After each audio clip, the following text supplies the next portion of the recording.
வளர்ந்து அபாரமான உடல் வலிமை பெற்ற ஒருவன். அவன்தான் வயல்வான். தன் தந்தைக்கு ஒரு கைக்கடிகாரம் பரிசாக வாங்கணும்ன்ற ஆசையோட பல வருடங்களுக்கு பிறகு அவன் சொந்த கிராமத்துக்கு திரும்பி வர்றான். ஆனா அங்கே வந்ததும் அவனுக்கு ஒரு பேரதிர்ச்சி. அவன் தந்தை காணாம போயிருக்கார்.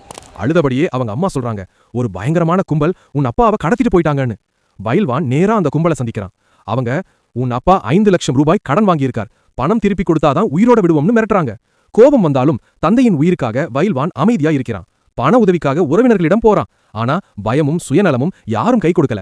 மனசு உடைஞ்சு நிக்கிற நேரத்துல பக்கத்து கிராமத்துல நடக்கிற ஒரு குஸ்தி போட்டி பற்றி கேள்விப்படுறான். வெற்றி பெற்றவனுக்கு 5 லட்சம் ரூபாய் பரிசு. தன் காட்டு சக்தியை நம்பி வயல்வான் போட்டியில குதிக்கிறான். ஒரே அடியில் பலசாலிகளை வீழ்த்தி இறுதியில் எதிராளியையும் தூக்கி எறிந்து அபார வெற்றி பெறுறான். பரிசு பணத்தோட கடத்தல்காரர்களிடம் போய் தந்தையை பாதுகாப்பா மீட்டுக்கிறான். போற முன்னாடி கூர்மையான பார்வையோட சொல்றான், இனிமேல் என் குடும்பத்து அருகே வந்தா காட்டின் கோபம் என்னன்னு தெரியும். தந்தையை அழைத்துக்கிட்டு வயல்வான் வீட்டுக்கு திரும்புறான். ஒரு மகனின் வலிமையான வெற்றியோட கதை முடிவடைகிறது.